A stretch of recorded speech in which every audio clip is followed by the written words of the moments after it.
Hi friends, I'm Shauna. Welcome to the channel.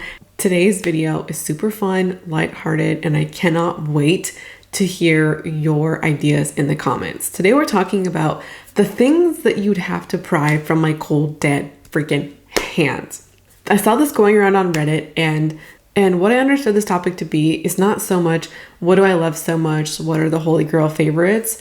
I see it more as what are the things that you love so much it is irrelevant how popular they are, or it's kind of like an unpopular makeup, beauty, fashion take.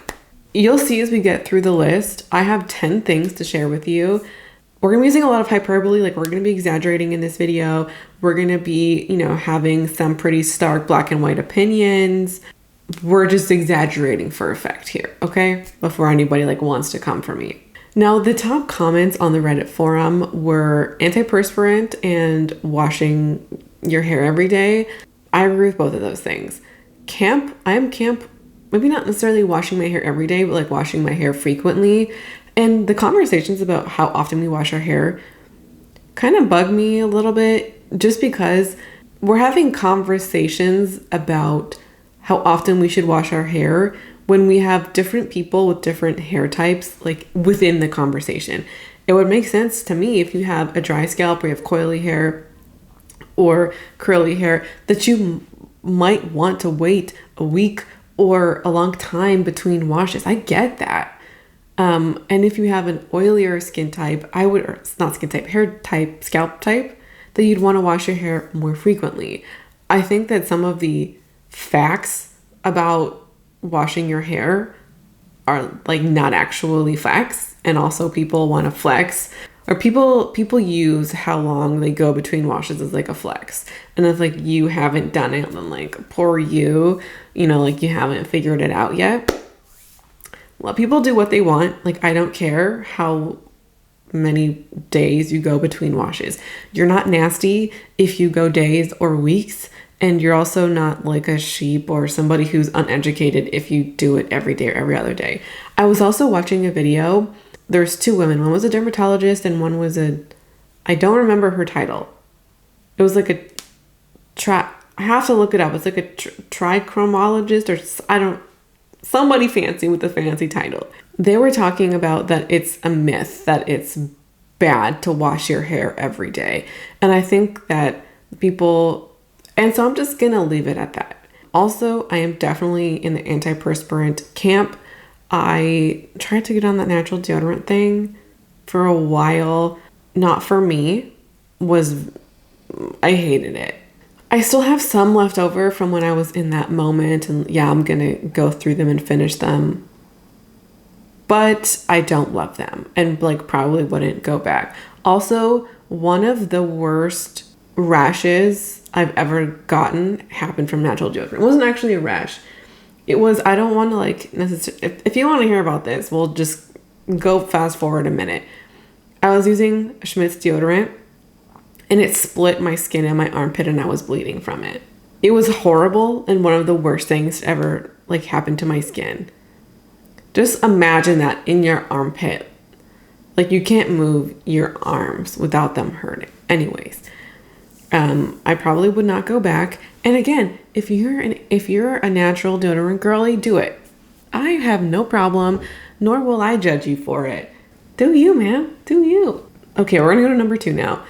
And the rest are kind of fashion and beauty, so we'll go between both. And number 2 are high-waisted jeans. You will have to pry a high-waisted jean from my cold, dead freaking hands. I will never wear a low-rise jean, ever. And I feel like the people who really love this trend are Gen Z. And I personally feel like one of the reasons why the Gen Z love this trend so much is that they never lived through it in the first place. The horrors of the low-rise jeans. I cannot. I also really felt like back in the day, it was a flex, to show off how skinny you were. I personally feel uncomfortable as hell in a low-rise jean. I feel uncomfortable in my body.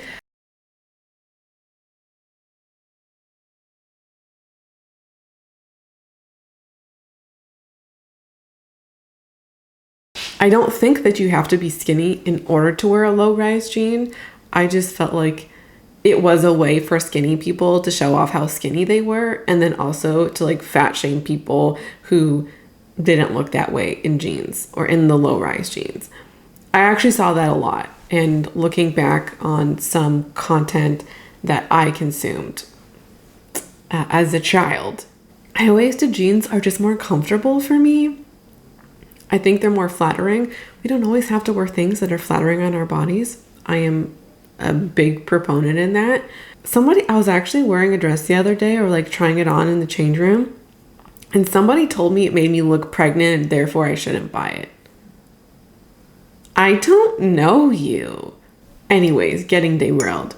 I will never wear a low-rise jean. I went through that. Listen, the last time I wore a low-rise jean, I was like 10, okay? I'm not going to put that on my grown-ass body now, okay? Not happening. Never. Never. Never. No, I will not. No. Okay. We're going to go to a beauty item now, and that is Becca Opal. I was crying when I thought that this was discontinued, and some of you lovely humans in the comments told me that Smashbox didn't just bring back Champagne Pop, they also brought back other colors in the range, including Opal. Opal is the only highlighter I have ever panned and repurchased. I love that shade, I love that color, I love that texture. To me, it is the best highlighting formula out there. Like, it's just what I want, what I need, and I'm familiar with. Maybe if I went to Sephora or the drugstore and I got every single highlighter on the market and swatched them and compared them, there could be something better. But this is the case of, I found something I love. Why would I do that? Highlighters also take forever to finish. And I think highlighters should only ever come in a mini size, and you can buy the mini size. Spoiler alert from my project pan. But like, I am going to pan this baby and then I'm going to buy it again. Maybe I'll buy a different color, like Opal and a lighter color, but I love Opal.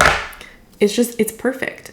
I think the Becca highlighting formula is an older formula, as in there are better, more nuanced formulas on the market now. I don't care.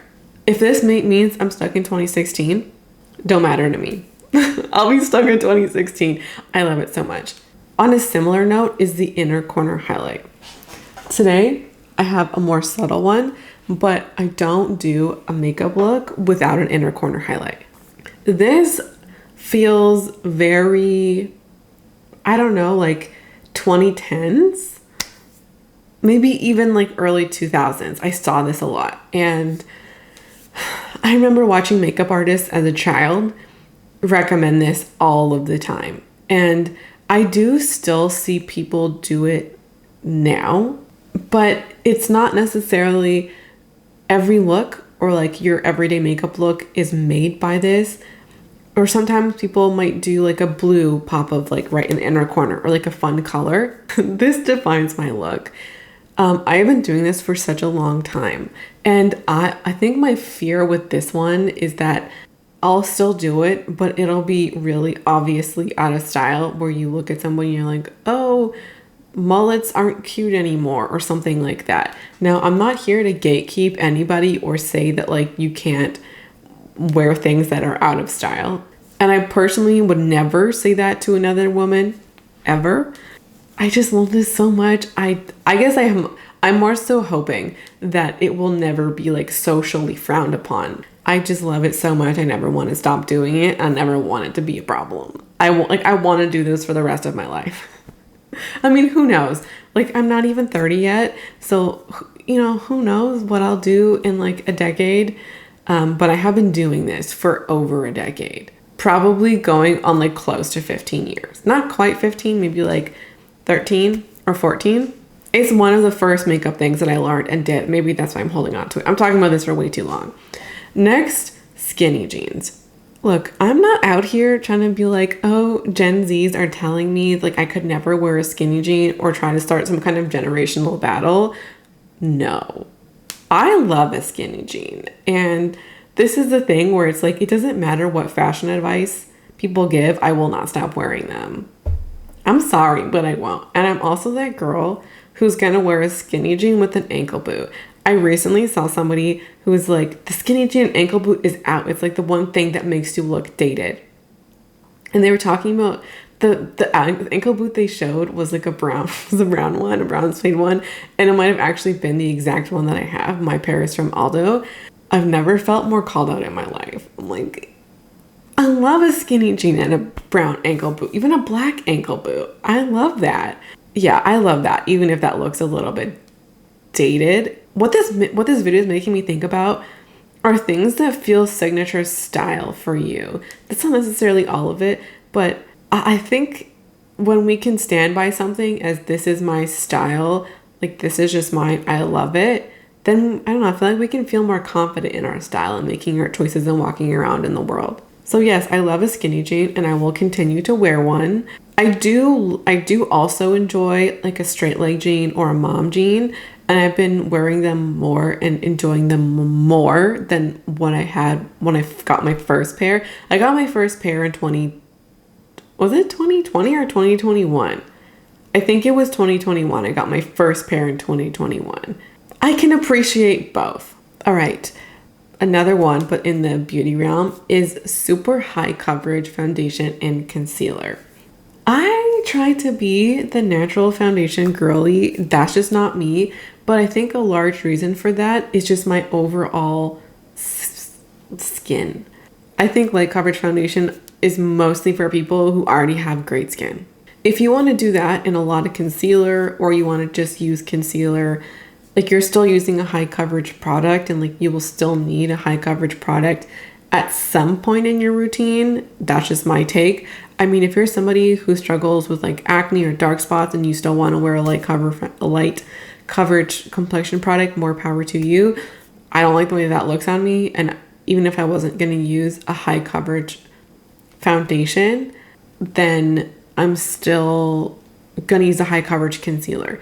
I like the way that makes my skin look more than using a light coverage product, because I would like to cover up my redness. I would, and my acne scars and my spots. And one of the things I think that this has made me really appreciate about trends is that back in, 5 or 6 years ago, the matte full coverage look was everywhere. And I was super into it because that's my preference. When I could understand the frustration of people who do have nice skin and there's a lack of product in the market catering to that need. Why would you put on a matte full coverage foundation if you don't need it, you don't like it, it's not good for your skin type or texture? I'm sure there was something available in the market if that wasn't your preference or your need, but I can also understand if those products were hard to find.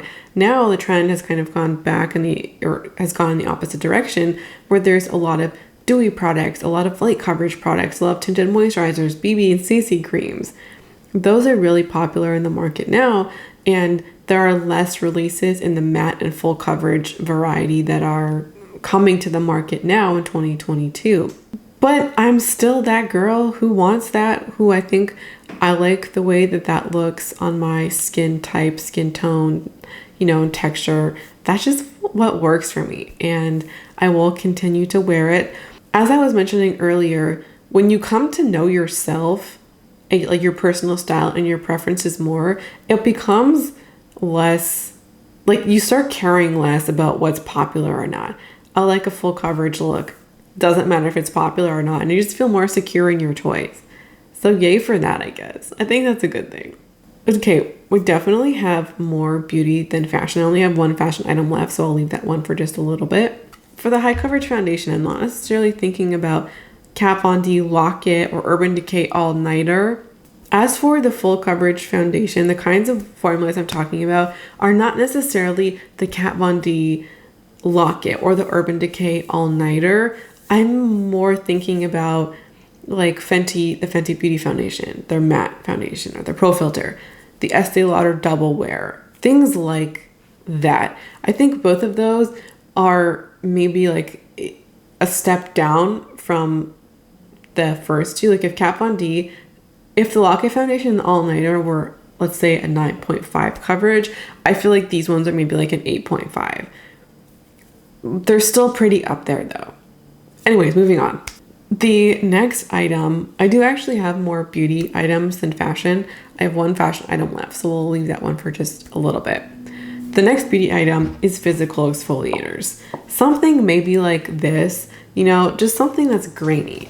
And I know that physical exfoliation is not on trend and people, you know, avoid it like the plague, and you should use chemical exfoliators more. Sure, yes, love it. You know, I'm here for that too. And I have found much less need for physical exfoliation after using chemical exfoliation, or kind of getting more up and up on that. However, from time to time, when I got super flaky skin of the moment, this happens way more in the winter than any time of year. When you just got really big flaky skin, there's nothing more satisfying than putting on a physical exfoliator. I will not stop doing this. We're talking once a month, every few weeks. That's fine in my books. And I'm not going to go and put makeup on super flaky skin if I can do something about it. Even if you're taking a super soft washcloth and just rubbing that all over your face, or a cloth, that's still a physical exfoliation. I'm going to keep doing that one. On a similar vein, chemical SPF. There's definitely a movement for the mineral-based sunscreens, and I'm not trying to say that there's no merit or I will never use a mineral sunscreen. That's not the case. I've used some and I will buy more in the future, but I do really love a chemical sunscreen. I feel like they get a bad rep, in part because of like the natural kind of non-toxic people or communities out there. One of my favorites is the Neutrogena Hydro Boost. I love this entire line. It has SPF 25. There is no white cast, and that's one of the biggest benefits, in my opinion, of a chemical sunscreen. I love them so much, even if they're unpopular. I said what I said. Okay, let's get to the last fashion item. And I don't actually think that this one is all that controversial. I feel like with the skinny jeans or the high-waisted jeans, it doesn't really matter what your aesthetic is. I feel like every aesthetic could wear one of those in their own way. Whereas the one thing that I'm going to mention now feels much more aesthetic based. And those are my combat boots. I love these so much. Now, a lot of people would probably, you know, give a really specific answer about a specific kind, like Doc Martens, the Jadens. Those are almost 300 Canadian dollars. I was not going to try that shoe style with a $300 shoe. These are Mountain Girl boots. Just going to put them down. I love them. I love them.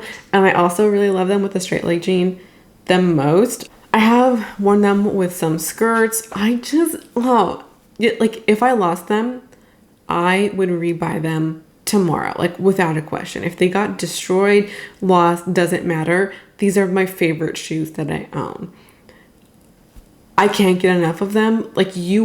I'll be buried with those shoes. I love them that much. Those are a true pry them from my cold dead hands. Like, you would have to fight me for them. I love them so much. And if they're not your aesthetic as well, I don't really care. Like, I get it. They're not for everybody. But they're for me. The last one. It is the pink waterline, like, eyeliner. Like, right here. I'm currently using the Marc Jacobs Highliner. This guy. Once it goes, I'll have to find a different brand because it's discontinued. Thank you, Marc Jacobs Beauty. I have never really bought high-end eyeliners before. That is like the one and only. I would absolutely repurchase that one if it was not discontinued. However, I feel like the pink in the waterline is also a 2010s thing. I don't see a lot of people doing it now. People, I think, tend to go for a smokier one, or if they do, it'll be a nude, not really pink. I don't think pink is all that popular. It's just kind of become my thing. And funnily enough, I used to put mascara on my bottom lashes. I stopped doing that maybe 3 years ago. And I don't think I could go back to that. And I just love how bright and awake I look. I notice a difference between putting it on and not putting it on. I love the way that it looks so much. I don't think there's anything that could compel me to stop doing that, except there never being another pink eyeliner on the market ever again. That would probably be the only thing that would stop me from continuing that. Okay, the last thing that's like, I don't know, maybe a little petty. It's the side part, man. This one also feels particularly like I'm trying to start shit with Gen Z. Listen, the middle part, I get it. I wish I could be a gal who did a middle part. I hate the way I look in a middle part. I will continue to do the side part. I feel like if I had to make trope of Gen Z, it would be they hate Uggs, side parts, and skinny jeans. Maybe they love Y2K fashion, but like I'm obviously generalizing here. I love my side part. I have tried the middle part. I feel like the middle part, I have a long or oval face type, and I just don't like the way a middle part looks on me. I have tried it a lot over the years, not for me. I'll be a side part girly probably for as long as I live, and I'm cool with that. And if you love your middle part, I love that for you. That's it for me today. I would love to hear from you. What are the things that I would have to pry out of your cold dead hands? What are they? Pop off in the comments. I want to know, because I feel like there's going to be a lot of great ones there. Thank you for watching and hanging out. I hope you had fun hearing some of mine. I would love it if you would subscribe to catch more content like this. I also have a buy me a coffee if you would like to support the channel. Thanks for hanging out and watching, and I hope to see you again around here soon. Bye.